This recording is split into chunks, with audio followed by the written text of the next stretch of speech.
Icons. Orthodox, Catholic, Lutherans, and high churches in general often have tons of icons all over their churches and places of worship. But why? What purpose does it serve? All important questions. But first, let's clarify what an icon is within Christianity. An icon is a painting, a statue, or some sort of physical depiction of a saint or venerated character within the Bible. And I would make a distinction between an artistic depiction of a Bible character versus a traditional icon. Icons are normally involved in worship somehow, and at the very least seen as religiously significant with spiritual value. While some people make artistic depictions or have artistic depictions of Jesus and Bible characters, but don't consider them overly significant or valuable from a spiritual standpoint. For example, many Protestant churches don't involve icons into their worship and won't even necessarily have a lot of pictures of Jesus or Bible figures within their churches. However, over the time of Christmas, they may set up a nativity scene outside their church or outside their homes, but they wouldn't call those icons. On the other hand, a lot of high churches will have tons of pictures of saints and of Jesus and depictions of God and will consider them icons and involve them in worship somehow. And why is that?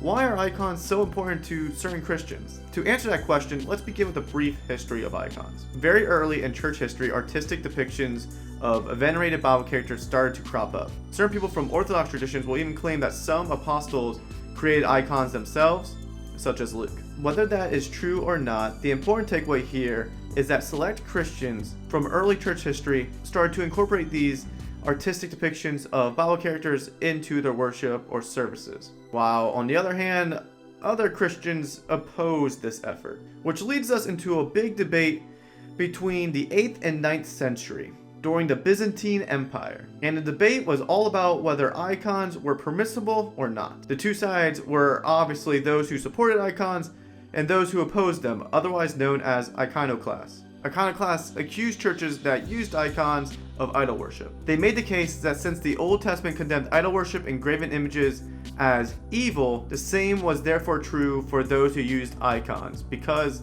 in the eyes of the iconoclasts, they were basically the same thing. Those who used icons, on the other hand, tried to clarify their position while also giving reasons for their practice. They first established that no, they do not worship icons. Rather, they worship God. Therefore, the icons aren't actually idols because the churches don't bow down before them and worship them, but they're just simply used as tools to help worship God. Secondly, they claim that since God took on the form of a man in the person of Jesus, it is not wrong for churches to also depict the divine in the physical, namely art. Rather, they believe it captures the divine mystery well, and I'll get to that later. Thirdly, they claim that the Old Testament doesn't condemn all images that represent divine beings.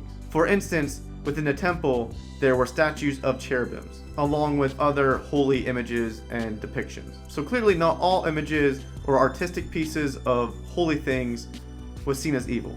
These arguments were hashed out over a long time period and over a lot of debates, but that gives you the bullet points of the arguments. For a time, the Byzantine Empire sided with the iconoclasts under Leo III and persecuted Christians and churches that used icons. But not long afterwards, the restrictions on icons was loosened and they were made okay again, leading to more and more Catholic and Orthodox and high churches to incorporate icons into their worship, leading to today. But why suffer so much over this issue? Even if it were permissible, why bother suffering over it? Well, because these churches didn't just think that icons were permissible, but they thought they actually held benefit. And I'll give you the main reasons why. The first and probably most important reason is because icons, in the eyes of those who use them, best capture the divine mystery of the incarnation. They believe icons capture the image of the divine intermingling with the physical in the most beautiful and poetic way possible.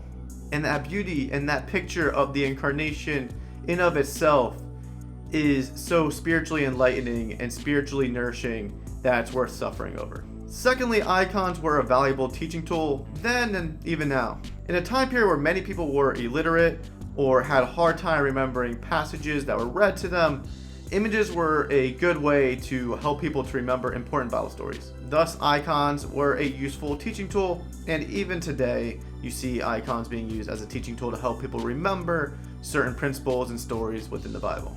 And the third and final point, which may be the hardest to portray to those outside of these more orthodox or traditional Christian denominations, is the idea that icons actually evoke a blessing on those that use them. Many Orthodox Christians believe that by venerating icons, aka kissing them or holding them dear, will actually bring the icon user blessing from the saints depicted, or the angels, or God himself. The scriptural reason, in a sense, boils down again to the incarnation, the idea that God, in a very real sense, can bless people through his physical creation, like he did through Jesus. And also, outside of scriptural reason alone, they also do this because of tradition. They believe a lot of early church fathers did this, and if the early church fathers did this, this must be a good thing to practice. And that's why icons are so important to some Christians. Let me know in the comments down below what your thoughts are on icons, and leave a like and subscribe if you like this video and got value from it. And as always, friends, go out there and light the world yourselves.